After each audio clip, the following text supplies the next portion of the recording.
Hola a todos.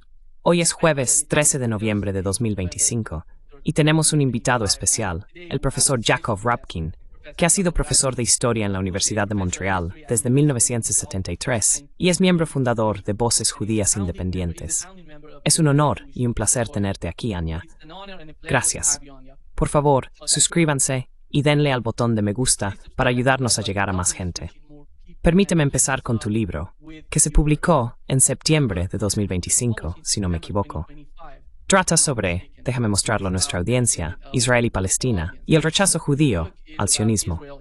Creo que se puede comprar en línea, si no me equivoco. Sí, Sí, está disponible en Amazon y en todos esos, ya sabes, sitios web. El problema, creo, cuando hablamos de judaísmo y sionismo, es que mucha gente, muchos de nosotros, realmente no conoce la diferencia entre los dos términos. En cuanto a lo básico, a la principal diferencia entre ellos, ¿qué podrías aportar para ayudarnos a entenderlos? Los dos son una especie de movimientos ideológicos. El judaísmo es una religión antigua, pero el sionismo, según tengo entendido, es algo nuevo.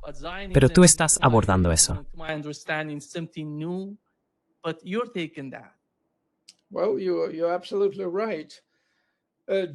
bueno, tienes toda la razón. El judaísmo es una religión, una fe que ha existido durante miles de años. Y es universal en el sentido de que cualquiera puede convertirse y hacerse judío si desea seguir el judaísmo. El sionismo es un movimiento político basado en la idea de reunir a los judíos en Palestina. La idea en realidad se originó entre los cristianos angloparlantes, protestantes, en el siglo XVII, y atrajo a algunas personas muy importantes, incluido Isaac Newton. La idea sionista siguió desarrollándose entre los protestantes angloparlantes hasta aproximadamente finales del siglo XIX, cuando algunos judíos, aquellos bastante alejados del judaísmo y que sabían muy poco sobre él, aceptaron esta idea y celebraron el primer congreso sionista, el primer congreso político del sionismo, en 1897. Así que hace unos 130 años.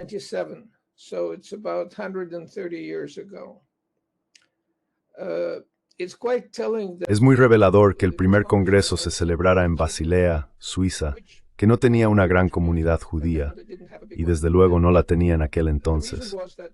Originalmente, los sionistas querían celebrar su congreso en Múnich, que sí contaba con una amplia comunidad judía. Pero los judíos alemanes apelaron al gobierno alemán, pidiéndole que prohibiera el congreso sionista. Se opusieron tanto que el congreso tuvo que trasladarse a Suiza. Y más adelante podemos hablar de por qué los gritos opusmon rechazar el sionismo.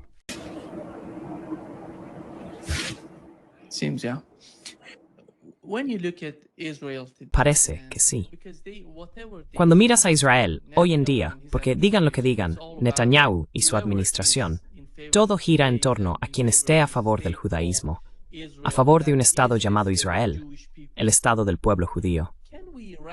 ¿Podemos realmente englobar a todo el pueblo judío en Israel? Porque según la forma en que lo describen, si no piensas como piensa el gobierno de Israel, entonces estás en contra de los judíos. No importa si eres cristiano, judío o lo que sea. Tenemos sionistas cristianos y judíos. Diría que son sobre todo ellos quienes apoyan este tipo de idea. ¿Cuál es la agenda? ¿Por qué necesitan empujar a la gente de Oriente Medio en esa dirección? Porque al fin y al cabo, no veo cómo lo que está ocurriendo con Israel podría beneficiar a Israel a largo plazo.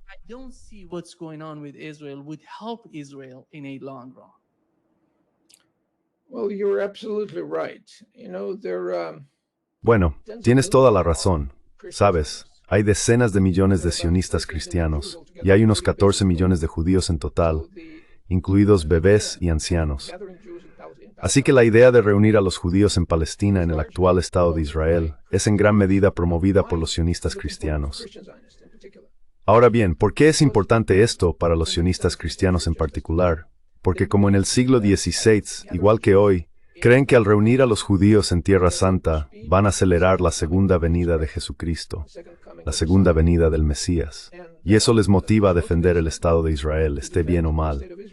Un buen ejemplo de ello es el embajador estadounidense en Israel, que es pastor bautista y considera que es un emisario de Dios, no solo un emisario del presidente Trump. An emissary of God, not an emissary of President Trump only. And they take it very seriously. Y lo toman muy en serio. Por supuesto, el primer ministro Netanyahu, y creo que no solo él, quiere decir que si eres un judío auténtico, tienes que apoyar a Israel. Esto lo comparten muchas personas, incluido el presidente Trump. El presidente Trump, en una de sus reuniones con grupos judíos, llegó a decir que hay que ser buenos judíos, que hay que apoyar a Israel. Para él, eso es lo que significa ser judío. No es un sionista cristiano, quiero decir, apenas es cristiano. Pero lo que importa es que esta idea cuenta con un enorme apoyo entre los sionistas cristianos. Sin embargo, mientras hablamos, hay cierta decepción, y algunos destacados sionistas cristianos conservadores están abandonando el grupo y convirtiéndose en críticos de Israel. Así que ese apoyo se está volviendo más frágil que antes.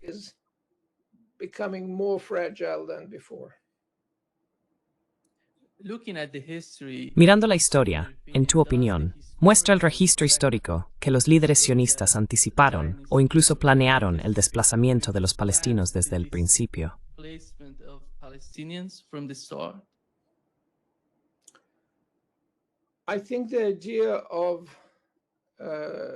Creo que la idea de desplazar a los palestinos es antigua.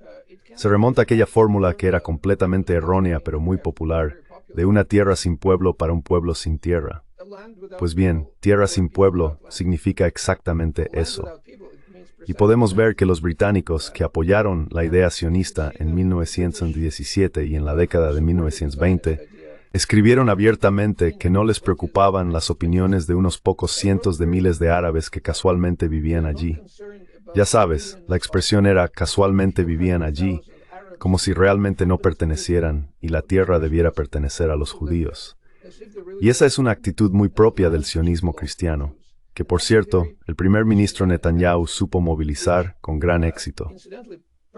Cuando fue representante de Israel ante las Naciones Unidas, pasó mucho tiempo en el sur de Estados Unidos, precisamente con sionistas cristianos, tratando de generar apoyo para Israel, y en gran medida lo consiguió. And he was largely successful. Creo que, cuando comparas las dos, es el judaísmo.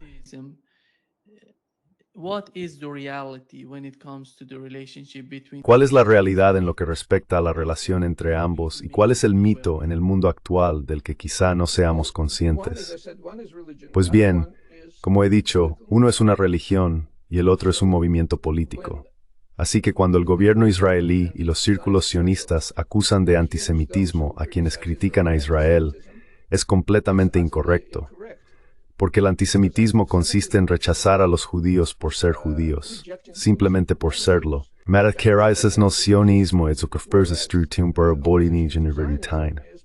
Y hay que distinguir entre las cosas. The two have to be distinguished. You know, I live in Montreal, where Sabes, vivo en Montreal, donde la idea de la independencia política de Quebec se debate mucho, y hemos tenido 2 referendos sobre el tema. Hay quebequenses que rechazan la independencia y hay quienes la aprueban y votan por ella. Pero ambos siguen siendo quebequenses. No se trata de estar en contra de los quebequenses. Es una elección política como todos tenemos. Y creo que al confundir el judaísmo con el sionismo, el gobierno israelí intenta acallar las críticas, especialmente las de los últimos 2 años, cuando Israel participó de una manera sin precedentes en la violencia en Gaza.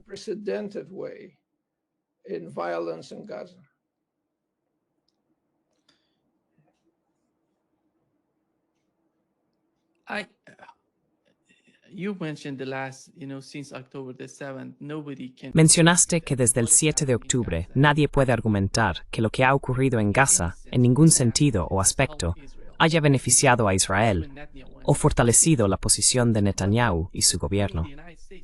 Pero incluso en Estados Unidos se pueden ver los cambios que están ocurriendo. La gente está hablando sobre el significado de esta relación entre Estados Unidos e Israel. ¿Crees que en el Israel actual, con las encuestas mostrando apoyo a Netanyahu y a su gobierno, cómo surge ese tipo de apoyo y cómo lo han gestionado?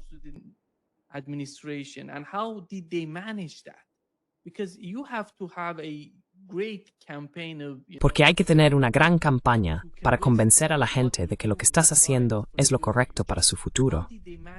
¿Cómo lo consiguieron? ¿Cómo convencieron a los israelíes, a las personas que viven en Israel, cuando muchos de ellos, ya sabes, se marcharon del país durante el conflicto entre Irán e Israel, durante la situación en Gaza?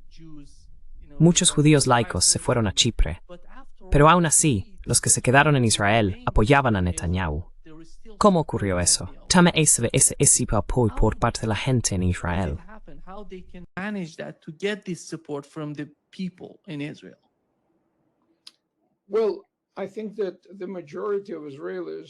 Bueno, creo que la mayoría de los israelíes apoyaron al ejército en sus actividades en Gaza. Las protestas que tuvieron lugar trataban realmente de liberar a los rehenes, o de liberar a los prisioneros, para ser más exactos. ¿Por qué los israelíes apoyaron y por qué apoyan este tipo de campaña militar contra una población civil esencialmente? Pues tiene que ver con la educación que recibieron. En esa educación hay un mensaje muy poderoso que apela a la historia judía. Cuando ocurrió el ataque de Hamas en octubre de 2023, se le llamó un pogromo no provocado. Ahora bien, un pogromo es un ataque violento contra judíos sin otra razón que el hecho de ser judíos. Que una potencia nuclear diga que son judíos inocentes y que fue un ataque no provocado es absurdo.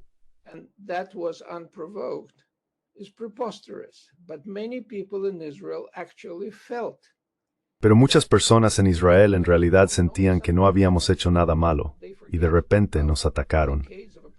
Olvidan décadas de opresión de los palestinos, de la expulsión de los palestinos, muchos de los cuales terminaron en Gaza, porque muchas personas en Gaza habían sido expulsadas, o sus padres habían sido expulsados, de lo que hoy es Israel. Y de hecho los primeros líderes sionistas lo sabían e incluso lo decían. Moshe Dayan, un general muy importante en la historia de Israel, dijo en el funeral de un soldado muerto cerca de Gaza, precisamente en esas zonas que fueron atacadas en 2023, que debemos entender a esas personas que se sientan en Gaza y observan cómo ocupamos sus hogares y cultivamos su tierra, y debemos entender que esas personas están muy enfadadas.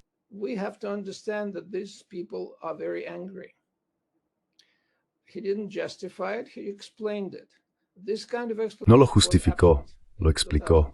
Este tipo de explicación estuvo ausente en 2023, y Netanyahu y su gobierno realmente avivaron la campaña de personas inocentes atacadas por malvados. Y por supuesto, hubo muchas mentiras sobre bebés quemados en microondas, y cosas por el estilo, y sobre violaciones masivas. Todo ha sido desmentido. Pero me preguntaste por qué lo apoyaron. Porque realmente creían que no habían hecho nada malo, y de repente llegó este ataque.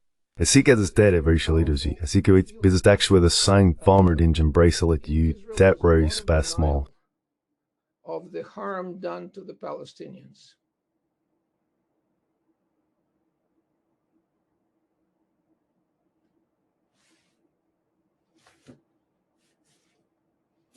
Sorry.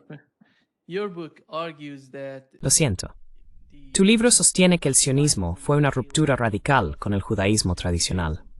¿Qué aspectos de la identidad judía tradicional rechazaron o reinterpretaron intencionadamente los sionistas?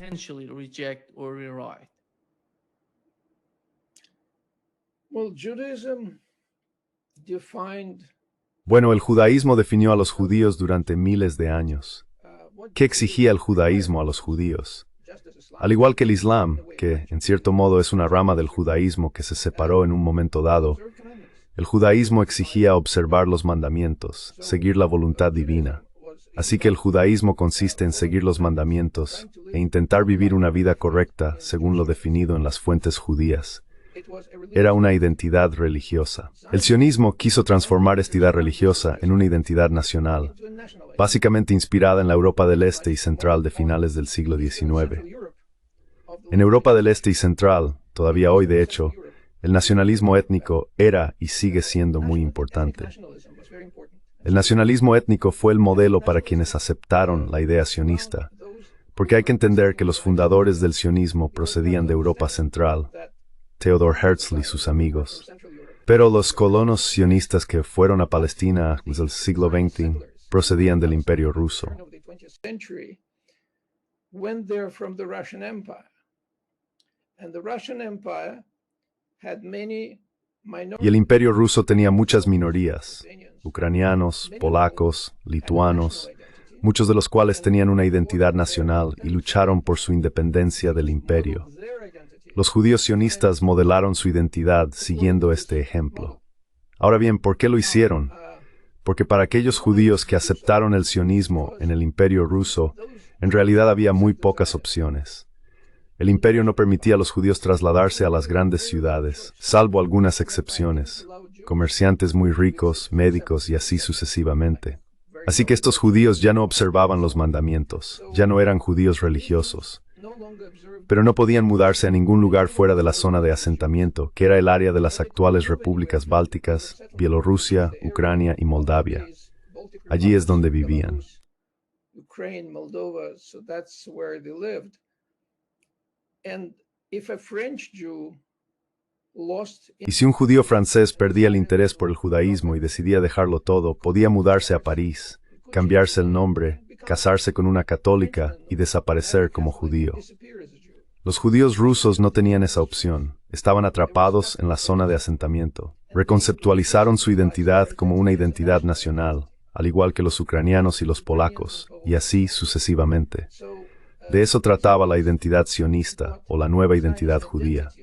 Ni siquiera la llamaban judía, la llamaban hebrea para distinguirla de judía.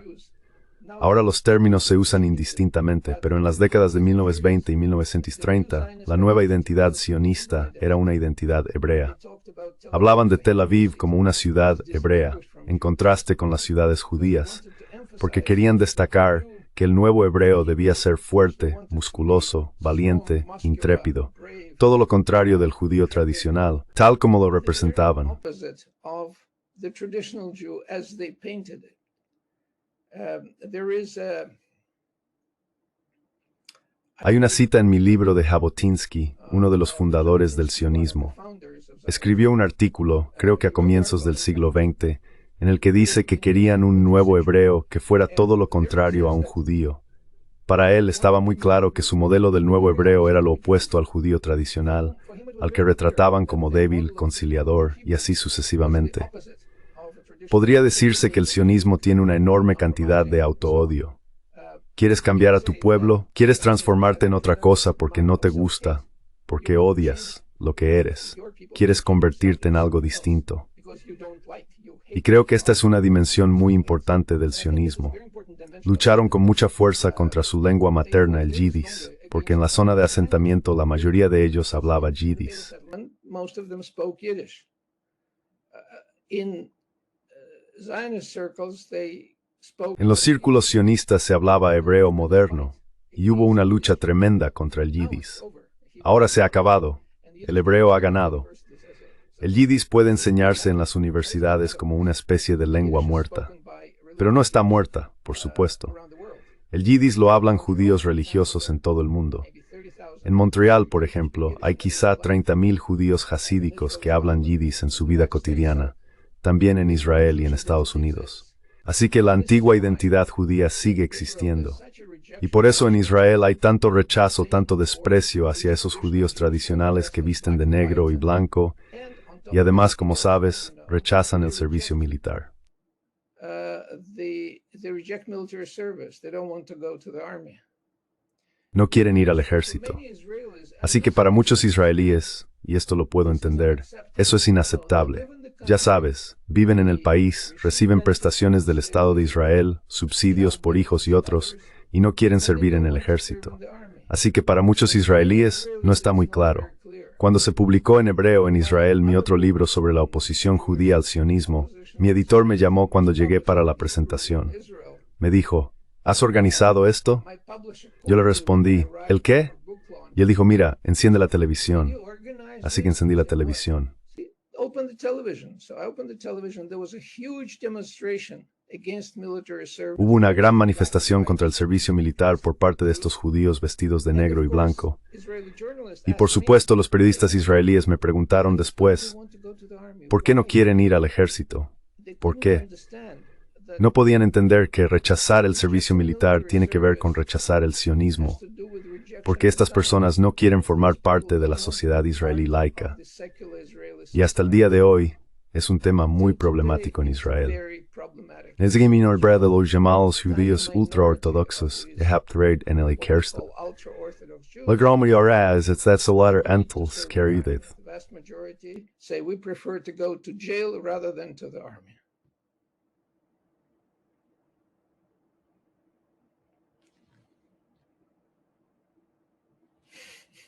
I believe they're not the only faction that they're under the Creo que no son la única facción bajo presión de los sionistas.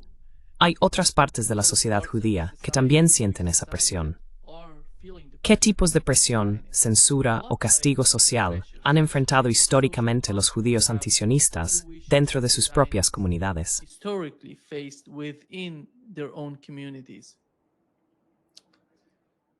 Well, we have to go back to the early Bueno, tenemos que remontarnos a principios de la década de 1920. revolutionary movements at the Los sionistas, como muchos movimientos revolucionarios de la época, afirmaban ser la vanguardia del pueblo judío, pretended they were del mismo modo que los bolcheviques decían ser la vanguardia de la clase trabajadora. pretended that they are the vanguard. Así que los sionistas, de manera muy similar, se presentaban como la vanguardia del pueblo judío. Por lo tanto, cualquiera que se opusiera a ellos era visto como alguien que se oponía al pueblo judío, no solo a una minoría, sino a lo que ellos creían que representaba al pueblo judío en su conjunto. When El primer acto de terrorismo político en Palestina tuvo lugar en 1924, cuando un judío antisionista fue asesinado por orden de una organización militar sionista. ¿Por qué fue asesinado? Porque Jan University era una delegación a Londres. to organize a delegation to London, and that was then the mandatory power. Y ese era entonces el poder obligatorio en Palestina, con el fin de convencer a las autoridades británicas de que los sionistas no representaban a los judíos. Esto era inaceptable para los sionistas. Y como sabemos hoy, porque muchas personas lo admitieron y en realidad se sentían orgullosas de haber asesinado a este hombre, Yaakov de Han, querían deshacerse de él.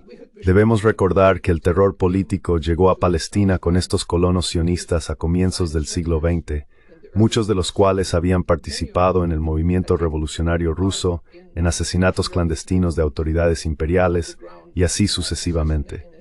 Así que estas personas trajeron esa experiencia consigo a Palestina. Y por supuesto, ese es un caso extremo de asesinato. And of course, that's the extreme case of assassination. Today, we have simply. Hoy simplemente estamos prohibiendo el discurso antisionista. En realidad, en Israel puede que haya incluso más libertad que en Estados Unidos. A veces ocurre así. Diría que si mi libro sobre la oposición judía al sionismo, que se publicó en hebreo, sirve de indicio, recibió mucha más atención y cobertura mediática en Israel que en Estados Unidos. Porque en Estados Unidos, hasta el día de hoy, muchas personas son muy reacias a reconocer que hay judíos que son antisionistas. Creo que hoy, especialmente después de la victoria electoral de Saran Mamdani en Nueva York, está bastante claro que contó con el apoyo de aproximadamente un tercio de los judíos de allí, a pesar de ser un crítico abierto de Israel. While he is an open critic of Israel. Más de un tercio de los judíos. Well, Bueno, no lo sabemos con exactitud. but Sí, son 36,000. 36. Okay, one third, Yeah. more, slightly more. 36, de acuerdo, un tercio, un poco más. Eres ingeniero, así que eres más preciso que yo. Pero lo realmente importante es que estos judíos son buenos judíos. Pueden ser o no religiosos. De hecho, una de las dinastías hasídicas más numerosas, Satmar, que son muy antisionistas, expresó su apoyo a Mamdani 2 días antes de las elecciones. Creo que eso cambió la percepción de muchas personas en Estados Unidos, que se dieron cuenta de que existe una fuerte oposición judía al sionismo, mientras que antes pensaban que esas personas no eran buenos judíos. De algún modo, no eran judíos auténticos. Bueno, hoy es muy difícil decir eso. Not real Jews. Well, today it's very difficult to say so.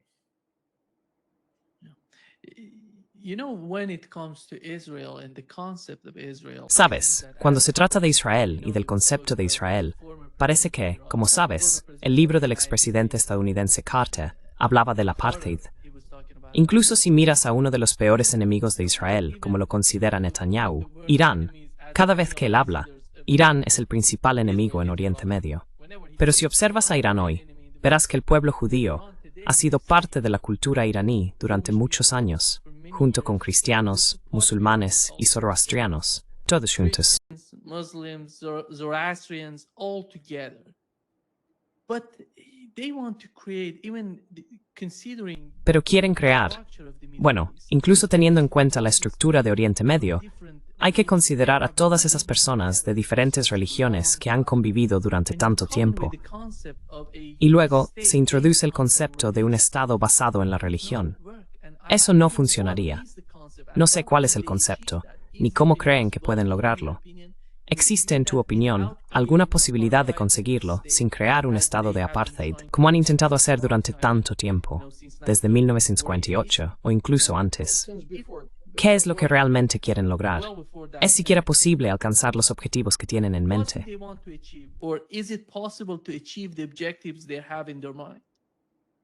No, you're right that No, tienes razón. En Irán, de hecho, visité Irán en 2016. Siendo un judío practicante, fui a sinagogas, conocí a judíos y celebramos la festividad juntos. Incluso escribí un pequeño cuaderno de viaje. Puedes encontrarlo en internet. Es uno de los pocos países donde no hay policías delante de la sinagoga, porque no tienen miedo. Nadie los ataca solo por ser judíos. Estuve allí durante el año nuevo persa, y fuimos a la sinagoga con personas que conocí, la comunidad judía de allí. Fue muy emotivo ver cómo se saludaban al ir a la sinagoga. En una misma frase decían Shabbat Shalom Noruz Mubarak, de forma natural. Y eso es exactamente lo que dijiste. Han vivido allí durante miles de años, quizá 2.500 o 3.000 años. maybe 3,000 of them, 2,500 years. And they're Iranians for all purposes. But they Y a todos los efectos prácticos son iraníes, pero de confesión judía, del mismo modo que hay personas de confesión musulmana, zoroastriana y así sucesivamente. Ahora, volviendo a tu pregunta sobre esta idea de un estado separado, un estado de apartheid, bueno, de nuevo, en Europa del Este todavía se puede ver hoy en día. La idea de tener un estado para un solo grupo étnico, excluyendo a los demás, sigue muy viva. El conflicto en Ucrania es un buen ejemplo de ello, al igual que el destino de los hablantes de ruso en las repúblicas bálticas, muchos de los cuales no son ciudadanos y viven en una especie de zona gris. Así que la idea de tener un estado solo para un grupo étnico no funciona muy bien en Europa del Este. Ha causado mucha violencia y desde luego no funciona fuera de Europa, donde las poblaciones son muy mezcladas y siempre lo han sido. very mixed, and they were always very mixed. The idea of separating them and creating a state for La idea de separarlos y crear un estado para los judíos estuvo presente desde el mismo comienzo del asentamiento sionista. there was a concept of Querían, bueno, existía este concepto de trabajo hebreo. No decían judío, decían trabajo hebreo, lo que significaba que había que contratar hebreos para realizar el trabajo, lo que implicaba discriminar a la población local. A ese sistema lo llamaban afrada. Afrada significa separación. Resulta que las palabras afrada y apartheid suenan casi idénticas, pero la idea ya existía desde principios de la década de 1920. Y en 2018, el Parlamento israelí, la Knesset, incluso aprobó una ley que establecía que Israel es el Estado del pueblo judío, vivan o no en Israel, y que los demás son ciudadanos pero no tienen derechos colectivos en el Estado de Israel. collective rights in the state of Israel. That law didn't create any new reality. The reality Esa ley no creó ninguna nueva realidad. La realidad ya existía desde hacía mucho tiempo, pero la hizo oficial. it's a very Es una idea muy peligrosa, extremadamente explosiva, separar a las personas y crear estados basados en un solo grupo étnico. out of Puede que funcione en Islandia, donde prácticamente no hay, bueno, incluso allí ya hay minorías ahora, pero desde luego no funciona en Líbano, ni en general en Asia Occidental. Creo que en todas partes la gente está mezclada. everywhere Por supuesto, el hecho de que estén mezcladas no significa que se amen o viven siempre en paz. Y a veces no lo hacen. Pero crear una austeridad y expulsarlos separados es evidentemente un reset a la violencia organizada. Israel experimentaron violencia porque generó violencia. Because it generated violence. Yeah.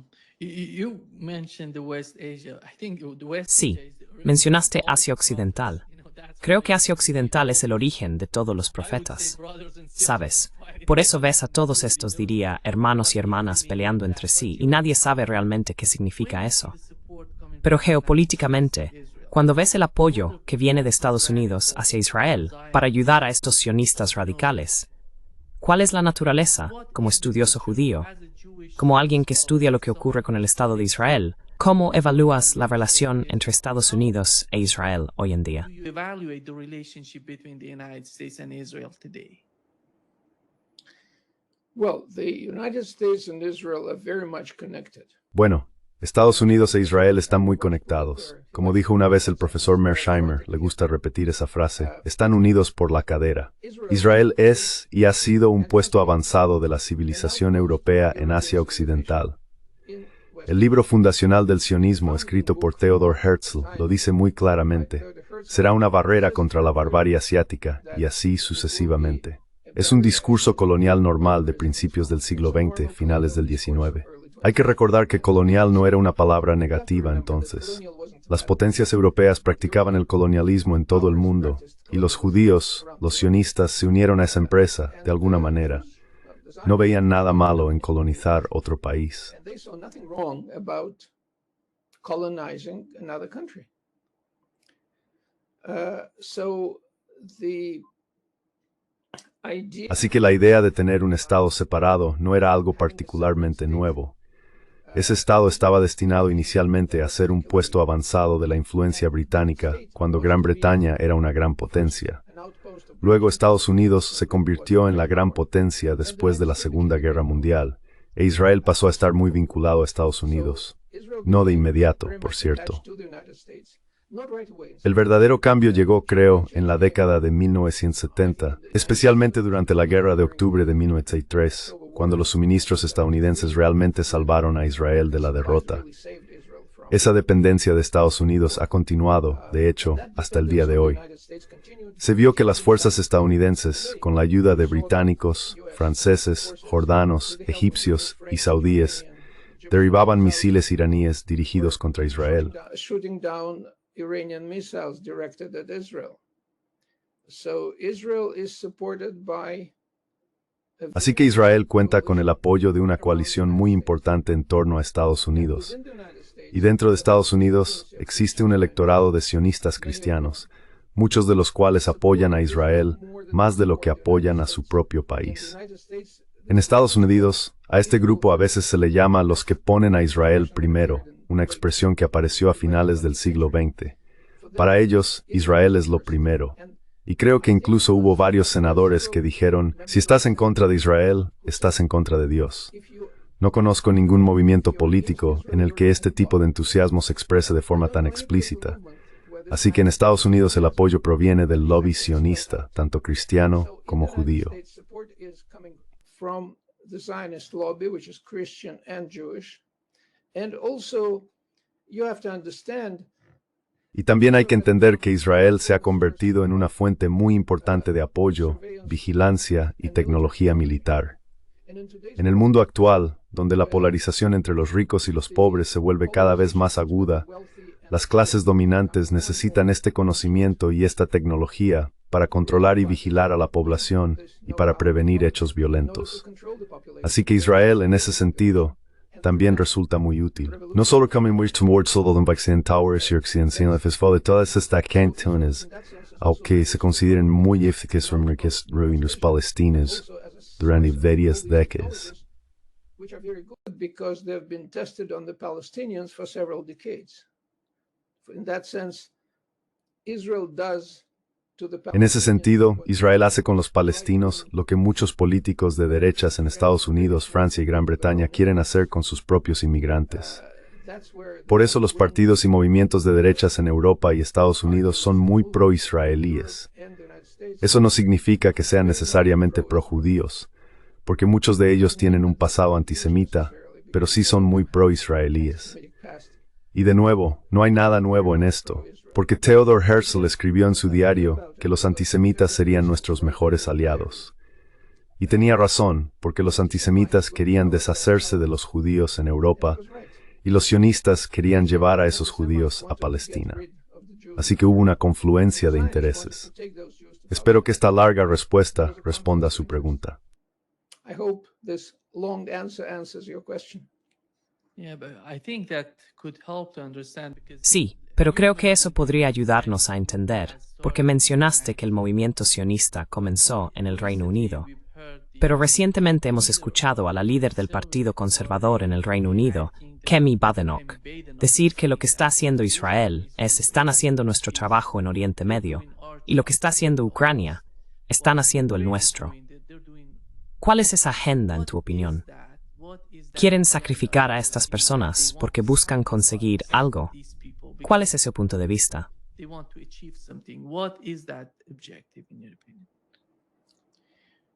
Well, it's not only the British. Bueno, no son solo los británicos. El canciller alemán Friedrich Merz dijo durante el ataque israelí a Irán en junio de este año que Israel está haciendo el trabajo sucio por nosotros. Y uno puede preguntarse, ¿qué tiene Alemania contra Irán? ¿Por qué están tan contentos de que se haga contra Irán?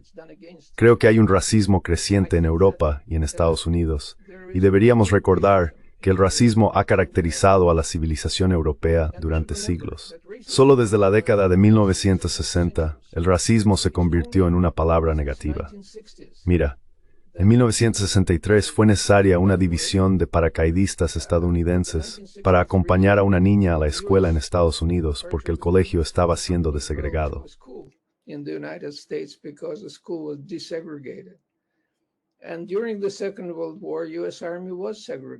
Y durante la Segunda Guerra Mundial, el ejército estadounidense estaba segregado. Después de la guerra, Francia llevó a cabo brutales campañas coloniales en Argelia y Gran Bretaña en Kenia. Mataron a miles y miles de personas. Así que el racismo está resurgiendo, se está volviendo más aceptable. Y yo diría que incluso el fascismo se está volviendo más aceptable. Sabes, en Canadá hubo un episodio muy revelador cuando el presidente Zelensky de Ucrania fue de visita y fue recibido en el Parlamento. Entonces, el presidente del Parlamento dijo, me gustaría saludar a alguien que es un veterano de la Segunda Guerra Mundial, que luchó valientemente contra los rusos, ¿no?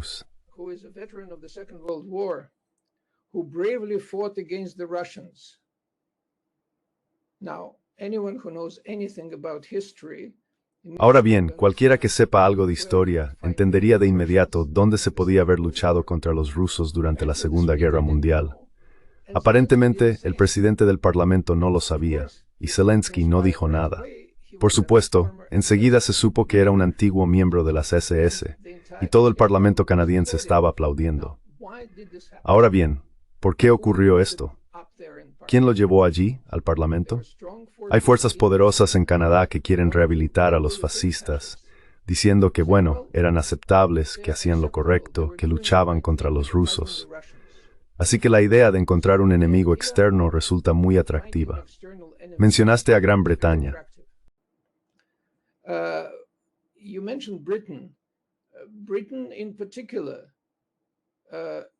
Gran Bretaña en particular, a lo largo de la historia, ha preferido librar guerras a través de otros. Recordemos incluso en la Segunda Guerra Mundial, desembarcaron en Francia, pero no hicieron gran cosa, y tuvieron que huir en lo que hoy se presenta en el cine como un acto heroico. En realidad, estaban salvando sus vidas en Dunkerque mientras abandonaban Francia. Así que la idea de luchar por medio de terceros forma parte de esa tradición. Israel dice abiertamente, estamos defendiendo los intereses europeos y occidentales. Y la clase dirigente ucraniana también dice, ayudadnos a luchar contra los rusos, porque si no tendréis que luchar contra ellos en vuestro propio territorio.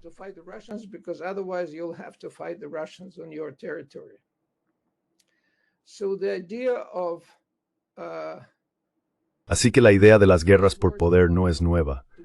hoy ha adquirido un carácter muy sangriento, especialmente en Ucrania, porque Ucrania está realmente desangrándose por esta terrible guerra. Y según los expertos militares, que yo no soy, no hay ninguna posibilidad de que pueda ganar. Están dispuestos a luchar hasta el último ucraniano, pero de nuevo Ucrania no obtiene mucho de ello. Tal vez la clase dirigente ucraniana sí, pero no los ucranianos de a pie. De hecho, aquí tocamos algo muy importante que es común en la política de los países europeos hoy en día. El 87% de los ucranianos quiere negociaciones con Rusia, pero el gobierno no.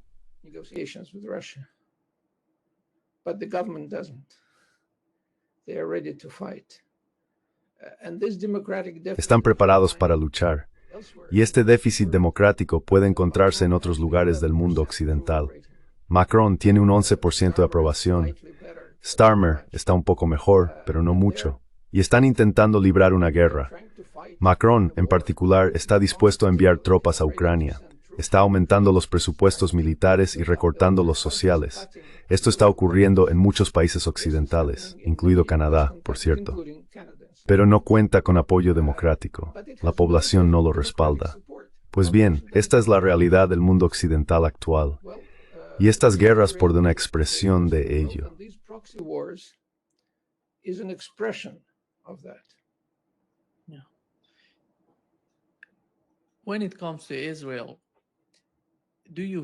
Cuando se trata de Israel, ¿cómo ves el papel de Netanyahu y del partido Likud en la configuración de la estrategia a largo plazo de Israel?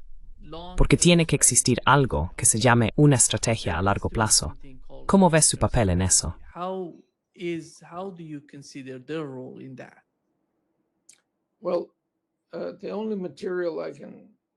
Bueno, el único material en el que puedo basar mi juicio es lo que dicen. No tengo manera de saber lo que piensan. Y algunos miembros del gobierno de Netanyahu son muy claros.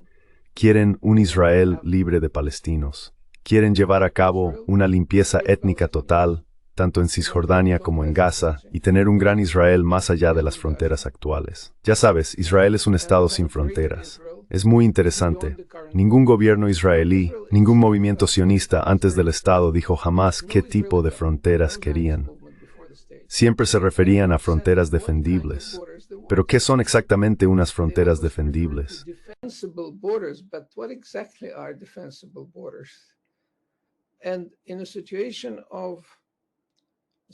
Y en una situación de colonialismo de asentamiento, donde tienes una frontera y luego esa frontera es atacada por alguien, quieres expandirla, extender tu frontera cada vez más. Esa es la historia de Israel. Así que creo que, para bastantes personas en el gobierno de Netanyahu, una gran Israel libre de palestinos es su objetivo estratégico. Netanyahu mismo, creo, no tiene una estrategia, y pudimos verlo durante la guerra en Gaza. Algunas personas dicen, no estoy seguro de ello, pero algunas personas dicen que su motivación era salvarse de la cárcel, de sus problemas legales. No lo sé, no puedo juzgar. Pero estaba bastante claro que no tenía una estrategia militar, ni tampoco una estrategia política en ese sentido.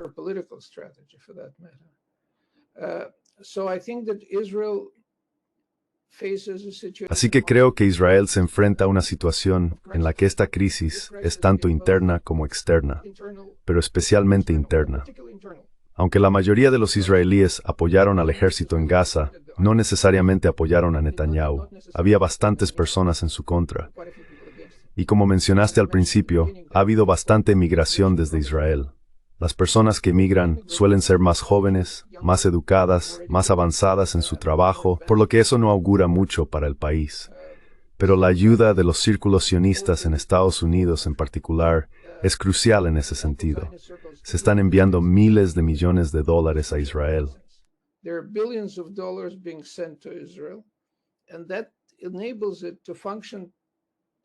Y eso le permite funcionar con bastante normalidad. La vida de los israelíes ha sido normal durante esos 2 años, salvo cuando hubo una guerra con Irán. Entonces sintieron, o algunos de ellos sintieron, de qué trata la guerra. Pero en general, la sociedad israelí sigue viviendo durante muchos años como si no ocurriera nada al lado. Y eso se debe en gran medida a la ayuda financiera que proviene con bastante regularidad de los círculos sionistas y del gobierno de Estados Unidos. Entonces, ¿cuál es la estrategia? Seguir viviendo como un Estado judío separado, como ellos lo llaman. Creo que Israel ha conseguido ganar todas las guerras, pero nunca ha ganado una guerra por la paz, porque no ha tenido una estrategia para la paz.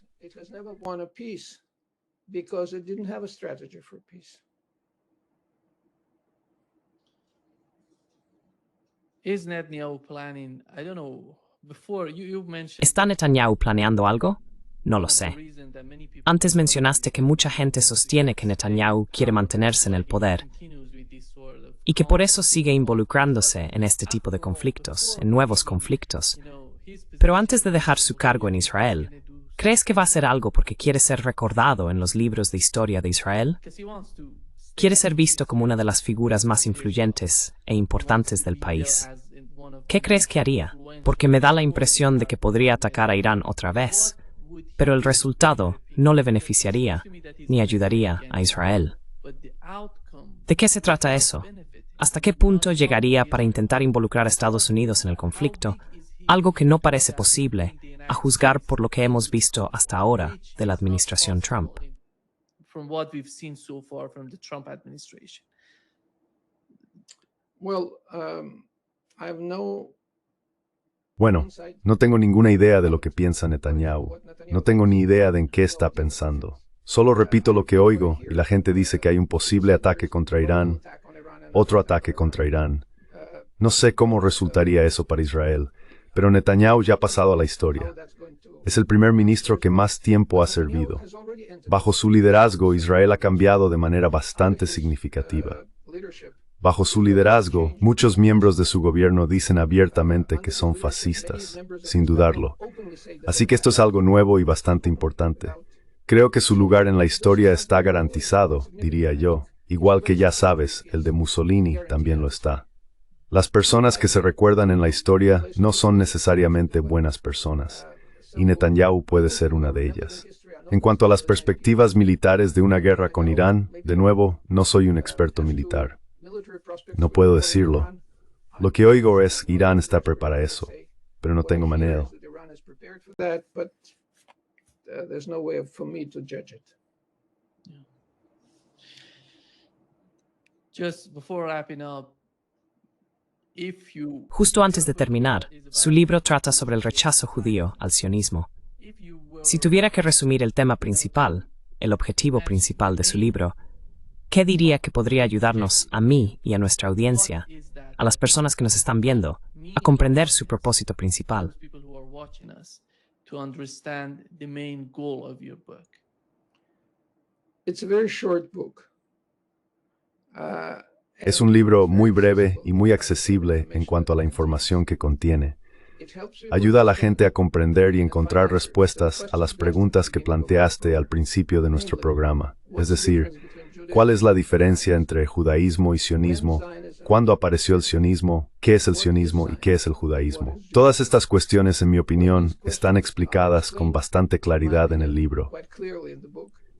En particular, el libro te permite ver de dónde proviene el sionismo, de dónde proviene este genocidio en Gaza, en términos de ideas, en términos de la lógica de la colonización de asentamiento. Hay que deshacerse de la población local. Y esta idea se ha formulado durante décadas, prácticamente desde el inicio del movimiento sionista. Practically from the beginning of the Zionist movement. The slogan of a land without people. El eslogan "Una tierra sin pueblo para un pueblo sin tierra" es un eslogan muy siniestro. Están intentando convertirla en una tierra sin gente. Hasta ahora no lo han conseguido, pero han expulsado a cientos de miles de personas y han matado a mucha gente. Así que es un proyecto muy violento. Mi libro explica que no surgió de la nada. Explica las raíces de ese movimiento y de quienes lo apoyaron y ayudaron a que creciera, a saber, el Reino Unido, cuando era una gran potencia, y luego Estados Unidos, cuando se convirtió en una gran potencia. Así que supongo que el libro abrirá los ojos de mucha gente, al menos eso es un beginning small to me. At least that's what my readers write to me. Yeah, I'm sure that would. Sí, estoy seguro. Por cierto, he empezado a leer tu libro, pero lleva tiempo leerlo todo.